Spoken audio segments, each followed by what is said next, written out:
中华花坛湾东村有一片16甲的私人地，这地主是按说要甲开发做红带产业园区，引进地主纺织等等的制造业，提供地方就业机会。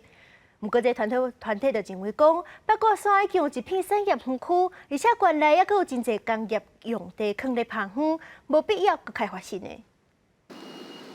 中华台74线东外环道盘过八卦山脉，是花坛往台中的重要车路。有建设公司按算伫台74架线花坛湾福路口的东北边，一打大约16甲的地，开发红带产业园区，引进电子、纺织、金属这制造业。当地人是望去产业园区会当带动地方的发展。本来就无机会啊，无做就无机会，做就是开发后成功，就是讲。人会接我来啊！厝边隔壁嘛，较有一寡生意通做啊。庄卡就要有繁荣起来，对地方才有迄个。无阮庄内只有村头遐尔，少年拢爱出去。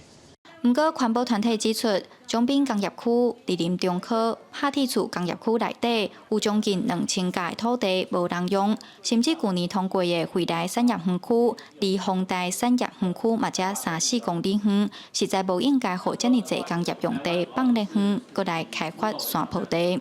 我是感觉讲，咱其实应该优先来使用真侪物件，无咱政府开发的真侪，其实会旁远就无差啊。啊，个来阮看这个环境地特色来讲吼，这是拢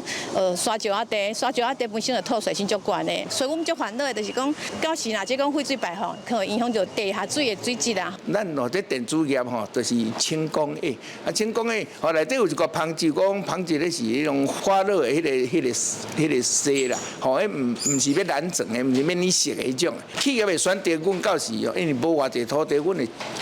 看筛选，会选哦好安尼。开发公司表示，丰台产业园区因为伫快速道路边，交通利便，目前调查厂商进驻的意愿拢真悬。中华管府嘛讲，经过开发合理性、产业发展这方面的评估，是有开发产业园区的需求。针对环保团体烦恼废水会去影响到地下水质的部分，也强调管府会依法来审查开发单位提出的环境影响评估。记者杨淑晴，中华报道。